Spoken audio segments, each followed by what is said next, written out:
உலகெங்கும் வாழ்கின்ற தமிழ் சொந்தங்களே, கிறிஸ்துவுக்குள் அன்பானவர்களே, கர்த்தராகிய இயேசு கிறிஸ்து நாமத்தில் உங்கள் அனைவருக்கும் வாழ்த்துக்கள், வணக்கங்களை தெரிவித்துக் கொள்கிறேன். இன்றைய காணொளி பதிவில் வலை ஒளியில் ஒரு அற்புதமான சத்தியத்தை பார்க்க போகிறோம்.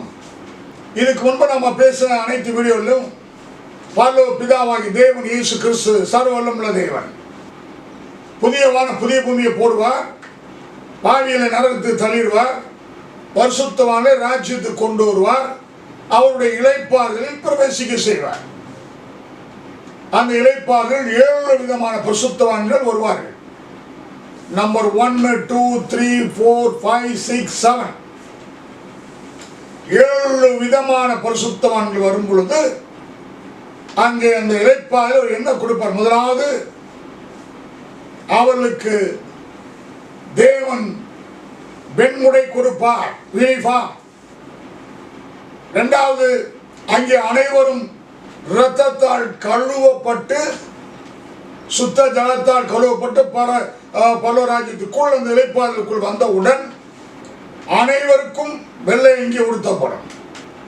அனைவரும் 7 விதமான பரிசுத்தவான் அனைவரும் தேவனை தொழுது கொள்வார்கள். கம்ப்ளீட். பரலோகத்தில் உள்ள தூதரும் தொழுது கொள்வார்கள். பரலோகராஜ்யத்தில் உள்ள 7 விதமான பரிசுத்தவான்களும் தொழுது கொள்வார்கள். ஆனால் நரகத்தில் இருக்கிற மட்டும் கத்திக்கிடப்பான். தேவனை தூசிப்பான், பரலோகத்தை தூசிப்பான், பரிசுத்தவான்களை தூசிப்பான், தூதரை தூசிப்பான், கத்திட்டே கிடப்பான். ஓய்வின்றி பத்திரவம், ஓய்வின்றி தண்டனை. சரி, அது அப்புறம் பேசிக்கலாம். இப்பொழுது அந்த இளைப்பாறுதலுக்குள் பிரவேசித்தவுடன் வெள்ளையை கொடுக்கப்படும். சகலரும் தேவனை தொழுது கொண்ட பிறகு சகலருக்கும் அங்கே விருந்து உண்டாம். அந்த விருந்தை பற்றி இதுக்கு முன்னாடி உள்ள வீடியோவில் பேசியிருக்கிறோம். அடுத்து இப்ப என்ன நடக்கும்? தொழுது உண்டாயிற்று, விருந்து உபசாரணை முடிந்தாயிற்று, எல்லாமே நித்தியம். தொழுது கொள்ளுதல் நித்தியம். ஒரு முறை அவர் அப்பம், அவர் ரசமாகி அப்பமாகிய சரீரம், ரசமாகி ரத்தம். யோவான் 6:48 நானே ஜீவாப்பம், இதிலே புசிக்கிறவன் பானமுடன் மறியாமல் இருப்பான்.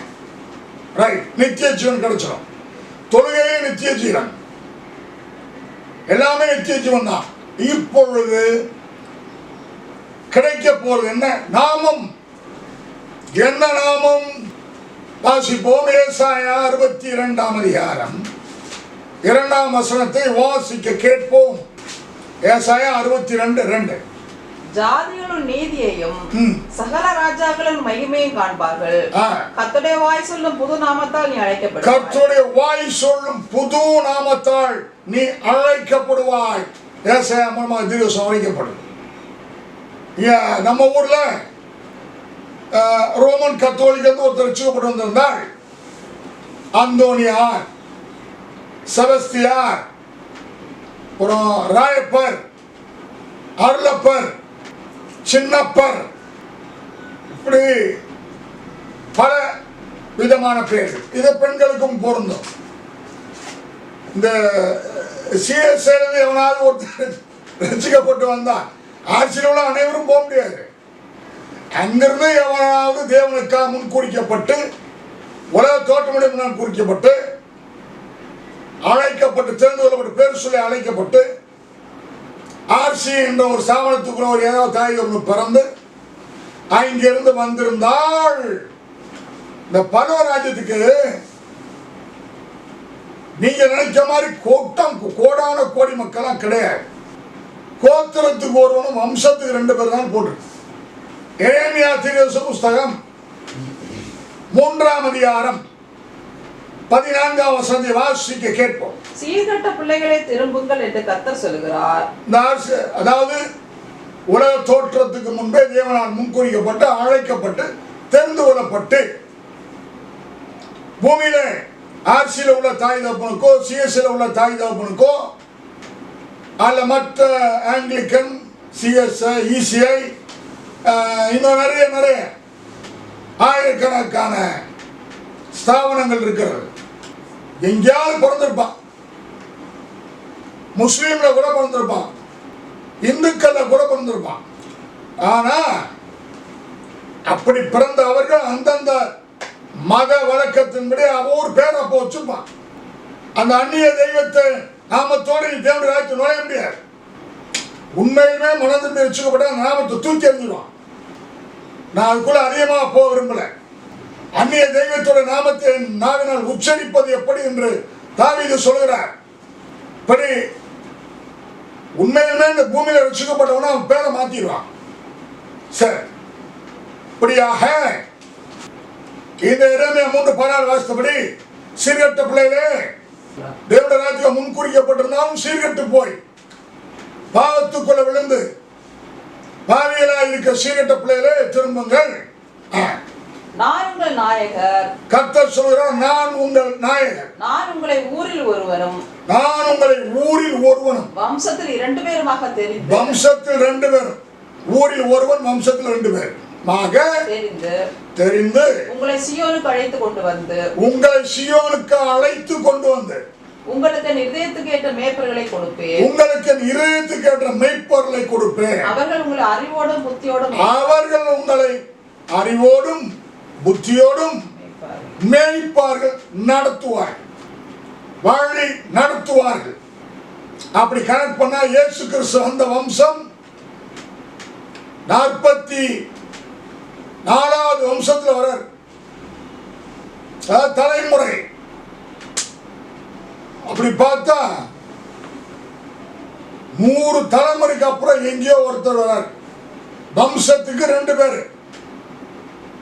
கோத்திரத்துக்கு ஒருவன். சரி, இல்லைண்ணா ரொம்ப ஆழமா போறோம். நீங்க கணப்படுங்க. ஒரு ஸ்டேட், ஒரு ஊர்னா ஒரு தேசம், தமிழ் தேசம், இங்க எத்தனை பேர் வருவான்னு பாத்துக்க. இப்ப இருக்கிற எல்லா ஊழியமும் தேவனுடைய சத்தியத்தை விட்டு வெளியே போயிடுச்சு. அதனால ஆடுறவங்க, கூத்தறிக்க பாடுறவங்கலாம் இப்ப இருக்கிறவங்க தேர மாட்டாங்க, எல்லாம் ஃபெயில். ஆனா உலகம் உருண்டு ஓடிட்டு இருக்கு. இவங்களும் உருண்டு ஓடிக்கிட்டு ஆடிக்கிட்டு பாடிக்கிட்டு உருண்டு ஓடிக்கிட்டு இருக்கிறாங்க. சரி, அந்த கணக்கு கருத்தத்தில் இருக்கு. குறைந்த மக்களே வருவார்கள். 1000, 10,000 இவ்வளவுதான் ஸ்ட்ரென்த். 1000, 10,000, லட்சம், அவ்வளவுதான். கோடி கூட தாண்டாது. ஒருவேளை தாண்டலாம், அது கடவுளுடைய சுத்தம். சரி, பார்ப்போம். இப்படி வரும்பொழுது பல கோத்திரம், பல வம்சம், பல மதங்கள், பல ஜாதிகள், பல சபைகள், ஸ்தாபனங்கள் வருகிறவன் அறியாமல் தெரியாமல் ஏதாவது பெற வச்சிருப்பான். இத ரத்தத்தால் கழுவி, சுத்த ஜலத்தால் கழுவி, இளைப்பாறுதல் பரலோகத்தில் உள்ள விட்ட பின்பு, தேவனுடைய சித்தத்தின்படி வெண்முடை தரிப்பிக்கப்பட்ட பின்பு, அவரை தொழுது கொண்ட பின்பு, அங்கே விசேஷ விருந்தை முடித்த பின்பு புது நாமத்தை கொடுப்பாரா. கர்த்தர் வாய் சொல்லும், கர்த்தர் சொல்லும் புது நாமத்தால் நீ அழைக்கப்படுவாய். ஏசாயா 62:2. தம்முடைய நாமத்தையே கொடுப்பார். வெளிப்படுத்த விசேஷம் 2ஆம் அதிகாரம் 17ஆம் வசனம். இந்த ஏசாயா 62:2 அடியொற்றி அது சம்பந்தப்படுத்தி அங்க எழுதப்பட்டிருக்கிற வாசி கேட்போம். ஆவியானவர் சபைகளுக்கு சொல்லுவதை காதுள்ளவன் கேட்கிறான். ஆவியானவர் சபைகளுக்கு சொல்லுவதை காதுள்ளவன் கேட்க கடவன். ஜெயம் கொள்றவனுக்கு நான் மறைவான மன்னாவை புசிக்க கொடுப்பேன். ஜெயம் கொள்றவனுக்கு நான் மறைவான மன்னாவை புசி கொடுப்பேன். அவனுக்கு வெண்மையான குறிக்கல்லையும், சரி, அந்த கல்லின்மேல் எழுதப்பட்டதும் அதை பெறுகிறவனே அன்றி வேறொரும் அறியக்கூடாதுமாகிய புதிய நாமத்தையும் கொடுப்பேன் என்று எழுது. புதிய நாமத்தை கொடுப்பேன். ஹல்லேலூயா. அந்த உள்ள போயிட்டா புது பெயர் கிடைக்கும். பழைய பெயர் மறக்கப்பட்டு போகும். புழுதியோடு நின்றுவிடும், பூமியோடு நின்றுவிடும். உள்ளே போய் புதிய நாமத்தை கொடுப்பார். அற்புதமான வசனம். இதை குறித்து தானியேல் 9:19 வாசி கேட்போம். அங்கே என்ன சொல்லப்படுகிறது? தானியேல் தன் ஜெபத்தில் இவ்வாறாக சொல்கிறார். ஆண்டவரே கேளும், ஆண்டவரே கேளும், ஆண்டவரே மன்னியும், ஆண்டவரே மன்னியும், ஆண்டவரே கவனியும், ஆண்டவரே கவனியும். என் தேவனே, என் தேவனே, உம்முடைய நிமித்தமாக அதை உம்முடைய நிமித்தமாக அதை தாமதியாமல் செய்யும், தாமதியாமல் செய்யும். உம்முடைய நகரத்துக்கும், உம்முடைய பரிசுத்த நகரமாய பலராயத்துக்கும், உம்முடைய ஜனத்துக்கும், உம்முடைய பரிசுத்த ஜனங்களாகிய ஜனங்களுக்கும் உம்முடைய நாமம் தரிக்கப்பட்டிருக்கிறதே, உம்முடைய நாமம் தரிப்பிக்கப்பட்ட தேவன், உம்முடைய நாமம் தரிப்பிக்கப்பட்டிருக்கிறதே அப்படின்னு தானியேல் ஜெபம் பண்றாரு. அதேதான் பரலோக ராஜ்யத்தில் அவருடைய நாமத்தை வைத்து அதில் சிலவற்றை சேர்த்து புது புது பேரா பாரு. நாங்கள் அடிக்கடி சொல்லுவோம் யாயேல், இதான் அவருடைய நித்திய நாமம். எத்தனை பேருக்கு தெரியும்? இந்த உலகத்தில் அவருடைய நித்திய நாமம், அனாதி நாமம் யாயேல். புள்ளி வச்சு எடுத்த துவக்கி புள்ளி வச்சு எடுக்க முடியும் தமிழ்ல. யா போட்டு மேல புள்ளி வைக்கணும். யாயேல். இப்ப பார்ப்போம். உதாரணமாக யாயேல பிரிச்சு தேவன் தூதர்களுக்கும் தீர்க்கதரிசிக்கும் அந்த பேரை வச்சார்.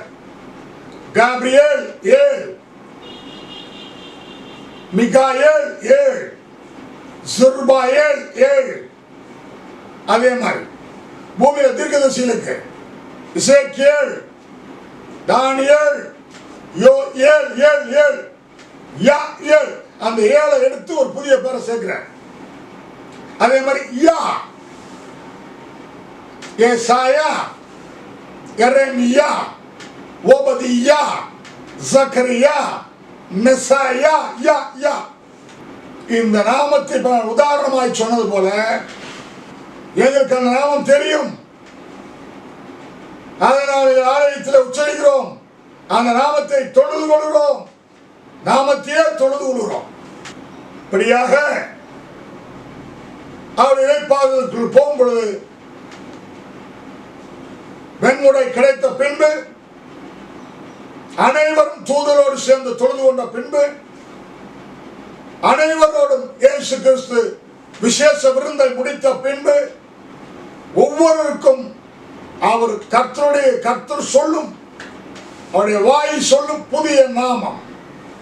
இன்னும் 15:16 வாசி கேட்போம். அங்கு தீர்க்கதரிசி வாராக சொல்கிறார், உம்முடைய நாமம் எனக்கு தரிப்பிக்கப்படுகிறது என்று சொல்றார்.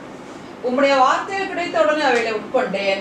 உம்முடைய வார்த்தைகள் எனக்கு சந்தோஷமும் என் இதயத்துக்கு மகிழ்ச்சியுமா இருந்தது. சேனைகளின் தேவனாகிய கர்த்தாவே, உம்முடைய நாமம் எனக்கு தரிப்பிக்கப்பட்டது. சேனையின் தேவனாகிய கர்த்தாவே, உம்முடைய நாமம் எனக்கு தரிக்கப்பட்டிருக்கிறது. உம்முடைய நாமம் எனக்கு தரிப்பிக்கப்பட்டிருக்கிறது. எல்லாம் தெரியாம கூத்தாடி போல தெருக்கூத்தாடி போற மாதிரி டப்பாங்குத்தாடிட்டு இருக்கான். ஓட்டம் போடுவேன், ஓட்டம் போடுவேன், எட்டி ஓடுறேன். பூசு பயில நாமும் தெரியுமா நானுங்க? அது இப்படியே போங்க.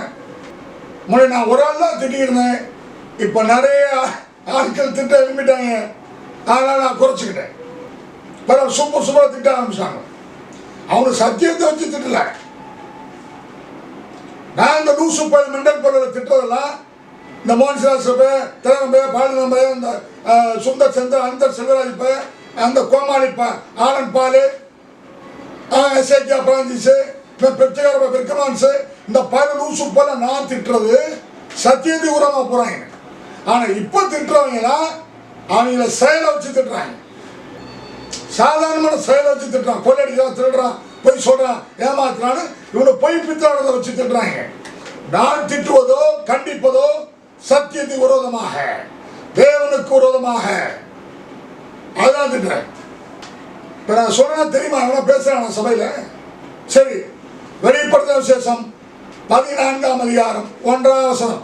பின்பு நான் பார்த்தபோது இதோ சீயோன் மலையின் மேல் ஆட்டுக்குட்டியானவரையும் அவருடைய கூட அவருடைய பிதாவின் நாமம் தங்கள் நெற்றியில் எழுதப்பட்டது. சீயோன் மலையில் ஆட்டுக்குட்டியானவர் கூட தங்கள் நெற்றியில் அவர் பிதாவின் நாமம் தங்கள் தங்களுடைய பிதாவுடைய நாமம் தங்கள் நெற்றியில் எழுதப்பட்டிருந்த 144,000 பேரை நிற்க 144,000 பேர் நிற்க கண்டேன். நம்மளே சொன்ன லட்சம் கோடி தாண்டாங்க. அப்ப அந்த நாமத்தை எங்கே எழுதுவார்? நாமம் தரிப்பிக்கப்படும் எங்கே? நெற்றிகளில். இதெல்லாம் பூமியில 666 சாத்தான் அவன் பிள்ளைகளுக்கு நான் நெற்றியில குத்துறான். நெற்றிகளில் குத்தப்படும், தரிப்பிக்கப்படும், எழுதப்படும். மிக அழகாக வேதம் சொல்கிறது. வெளிப்படுத்தின விசேஷம் 3ஆம் அதிகாரம் 12ஆம் வசனத்தை வாசி கேட்போம். ஜெயக்குழுறவன் எவனோ அவனை என் தேவனுடைய ஆலயத்திலே தூணாக்குவேன், அதனின்று அவன் ஒரு காலம் நீங்குவதில்லை. என் தேவனுடைய நாமத்தையும் என் தேவனால் பரலோகத்திலிருந்து இறங்கி வருகிற என் தேவனுடைய நாமத்தையும் என் தேவனால் பரலோகத்திலிருந்து இறங்கி வருகிற புதிய எருசலேமாகிய இளைப்பாறுதல் ஸ்தலமாகிய புதிய எருசலேமாகிய என் தேவனுடைய நகரத்தின் அந்த நாமத்தையும் இளைப்பாறுதல் ஸ்தலமாகிய நகரத்தின் நாமத்தையும் என் புதிய நாமத்தையும் அவன் மேல் எழுதுவேன். என் புதிய நாமத்தை அவன் எழுதுவேன். என்ன அற்புதமான வசனம்! எவனால் பேச்சிருக்கீங்களா சபையில இந்த காரியத்தை? சும்மா ஏசாசிப்பா சோறு கொடுப்பார், கழுவார், தூக்குவார், கண்ணீரை துடைப்பார், கர்ச்சிப்பால துடைப்பார், பவுடர் அடிப்பார், சென்ட் அடிப்பார், தூக்குவார், இறக்குவார், தலையில வைப்பார். லூசு பயிலாம், மெண்டல் பயிலாம். எதுக்குடா நீங்க பயணத்தை சுத்திடுறீங்க? இதெல்லாம் யார் பேசுறது? சொன்னா என் மேல டென்ஷன் ஆகுது. இந்த வீடியோலாம் லட்சக்கணக்கில் பார்க்கணும் அவசியமே இல்லை. அவருடையவர்களுக்கு இது சேரும், பார்ப்பார்கள், சந்தோஷப்படுவார்கள். தேவனுடைய நாமம், தேவனுடைய நகரத்தின் நாமம், புதிய நாமம் எழுதுவார் நெற்றியில. எழுதிட்டு என்ன பண்ணுவாரு? அதே வெளிப்படுத்தின 3:5 வாசிப்போம். ஜெயம் கொள்கிறவனோ ஜெயம் கொள்கிறவனோ அவனுக்கு வெண்வஸ்திரம் தரிப்பிக்கப்படும், வெண்வஸ்திரம் தரிப்பிக்கப்படும். பாட்டு சரியாச்சா? முதல்ல போனவனே அவனுக்கு வெண்வஸ்திரம் தரிப்பிக்கப்பட்டுரும். அப்புறம் தொழுது கொள்வார்கள், விசேஷ விருந்தை அனுசரிப்பார்கள். அப்புறம் ஜீவ புஸ்தகத்திலிருந்து அவருடைய நாமத்தை நான் பெருக்கி போடாமல் என் பிதா முன்பாகவும் அந்த பல பிதாவாய் தேவனுக்கு முன்பாகவும் அவருடைய தூதர்களுக்கு முன்பாகவும் அவன் நாமத்தை அறிக்கையிடுவேன். இந்த எழுதப்பட்ட புதிய நாமத்தை இயேசுதான் எழுதுவார், நெற்றியில் எழுதுவார். அந்த நாமத்தை எழுதின பின்பு ஒவ்வொருத்தரையும் பிதா மேல இருப்பார், சிங்காசனம் இருப்பார், 10 தூதர் இருப்பாங்க. நம்ம கீழே 10 ராஜ்யத்தில் இயேசு சிங்காசனத்தில் இருப்போம். ரெண்டும் பக்கத்துல வந்துடும். அண்ணாந்து பார்த்தா மேல ஃபேன் ஓடுறது தெரிய மாதிரி பரலோகமும் மாகிய புதிய வானமும் பரலோக ராஜ்யமாகிய புதிய பூமியும் மிக அருகில் பக்கத்தில் ஆதியில தேவன் வானத்தை பூமி உண்டாக்கும்போது எப்படி இருந்துச்சோ அப்படி வந்துடும். இப்ப சாத்தான் வந்தனால கோடான கோடி மைலுக்கு தூரத்தில் போயிடுச்சு. எத்தனை கிலோமீட்டர் என்னால் என்ன முடியாது. அப்ப அருகே வரும்பொழுது அங்குள்ள சகல பரிசுத்தவான்களுக்கும் நாமத்தை எழுதும் போது அவர் கர்த்தருடைய வாயில சொல்லி அந்த நாமத்தை சொல்லி எழுதுவாராம். எழுதி முடிச்ச பின்பு பரந்த பிதாவுக்கு முன்னதாக ஒரு ஆளை கூப்பிடுவார். கூப்பிட்டவுடன் அனைத்து தூதரும் இயேசு கிறிஸ்துவால் அழைக்கப்பட்ட எழுதப்பட்ட நாமத்தை கூப்பிடும் போது அவர் பிதாவுக்கும் தான் நிற்பார், தூதருக்கும் தான் நிற்பார்கள், சகல பரிசுத்தம் தான் நிற்பார்கள். நாமத்தை சொல்லி அழைத்தவுடன் அவ்வளவு பெரிய ஆரவாரம், பேரானந்தம், மகிழ்ச்சி, சந்தோஷம், பேரின்பம், நித்திய களிப்பு,